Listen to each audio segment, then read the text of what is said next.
Hello दोस्तों। तो कैसे हैं आप सब लोग? वैसे तो आप थंबनेल देख के समझ गए होंगे कि हम आज ईडी के बारे में बात करने वाले हैं, लाइक एनफोर्समेंट डायरेक्टरेट के बारे में। ठीक है, तो आपने अभी ईडी के बारे में कई सारी न्यूज़ सुनी होंगी कि भाई उसने ईडी ने वहाँ पे लगा दिया, वहाँ पे छापा लगा दिया, उस नेता के घर जा रही है आज, आज उस एक्टर के घर जा रही है। भाई तो मतलब ईडी का भाई रोला छाया हुआ है। बट ईडी है क्या, और ईडी में करियर बनाने से क्या फ़ायदा है? इसमें आपको पावर भी मिलता है, पैसा भी मिलता है, भाई पहचान तो खैर मिलती है, राइट।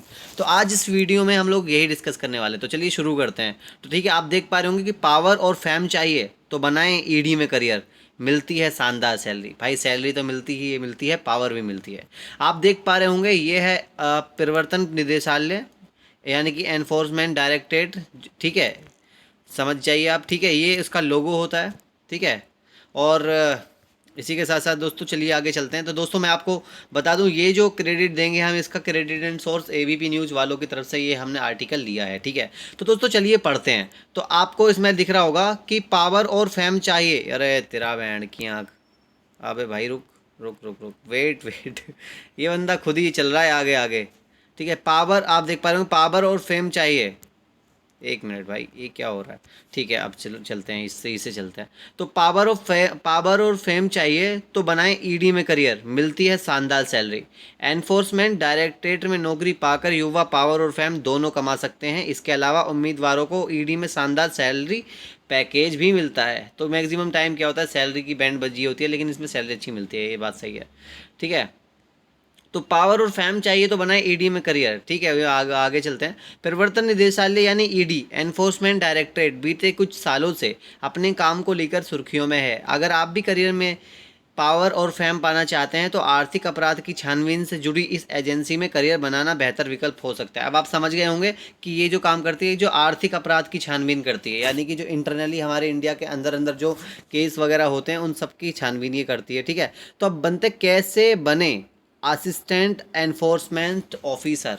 ठीक है, AEO। ठीक है, तो सहायक प्रवर्तन अधिकारी AEO इन दिनों सबसे ज़्यादा मांग वाला जॉब प्रोफाइल है, सबसे ज़्यादा इसकी वैल्यू है, मांगा जाने वाला, सबसे ज़्यादा इसकी वैकेंसी वगैरह भी आती है, ये बात सही है। तो यह पद निदेशालय में ग्रुप बी के अंदर आता है और राजपत्रित श्रेणी में आता है। ठीक है, और पदानुक्रम यानी कि पद। ठीक है, तो इसमें तो हायरार्की की बात करें तो इसमें ये पहली रैंक पर है। Oh my God. तो सहायक प्रवर्तन अधिकारी बनने के लिए आपको एसएससी की CGL कंबाइंड ग्रेजुएट लेवल परीक्षा पास करनी होगी। ठीक है, कंबाइंड ग्रेजुएट लेवल परीक्षा आप बताइए, आपको ग्रेजुएशन लेवल पे होती है, और CHSL जो होती है आपकी 12th के क्लास के लेवल पे होती है। ठीक है, तो इसमें आपको CGL पास करनी होती है, और SSC CGL चयन प्रक्रिया सिलेक्शन प्रोसेस के लास्ट के रिजल्ट तक पहुँचने के लिए अच्छे नंबरों से परीक्षा उत्तीर्ण करनी होती है। ठीक है, मैंने आपको बताया था पहले भी। ठीक है, तो तब आप बन जाएंगे असिस्टेंट एनफोर्समेंट अधिकारी। ठीक है, तो आर्थिक अपराध रोकने की जिम्मेदारी, अब देखते हैं इसका काम क्या क्या होता है।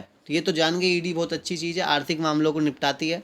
तो बट मेनली क्या काम होता है, तो ईडी के कंधों पर देश में होने वाले आर्थिक अपराधों की रोकथाम कर देश को आर्थिक रूप से मजबूत बनाने की जिम्मेदारी होती है। ईडी भारत में मनी लॉन्ड्रिंग, यानी कि जो फेक मनी होती है, ठीक है, इसकी गतिविधियों की निगरानी और रोकथाम के लिए जिम्मेदार है। ठीक है, निदेशालय भारत में आर्थिक अपराधों की रोकथाम के लिए प्रमुख रूप से विदेशी मुद्रा प्रबंधन अधिनियम, ठीक है, तो जिसे फैमा बोलते हैं, ठीक है, फॉरेन कह सकते हैं फॉरेन मुद्रा प्रबंधन अधिनियम।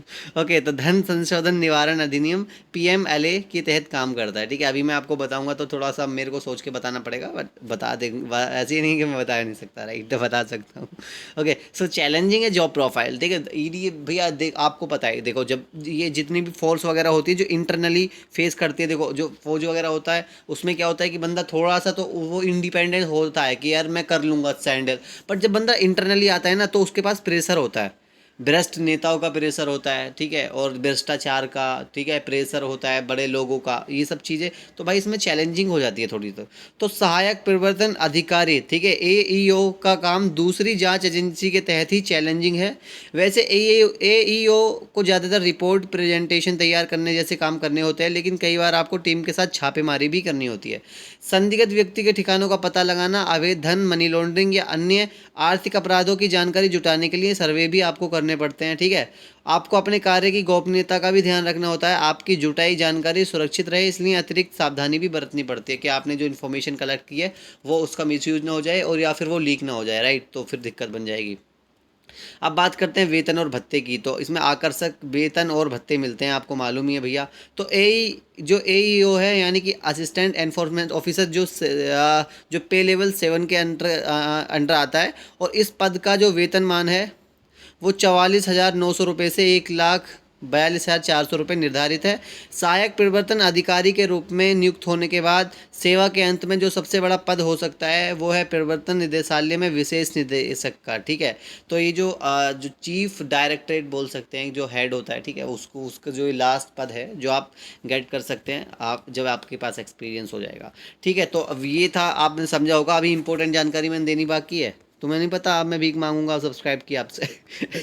तो आप चैनल को सब्सक्राइब कर लीजिए, ठीक है। अगर आपको कोई क्वायरी है तो इधर जाके इंस्टाग्राम पे सर्च कीजिए, और फेसबुक पे भी जाके सर्च कर सकते हैं। तो तुम्हारा भाई तीनों जगह बैठा है। ओके, तो thank you so much for watching this video.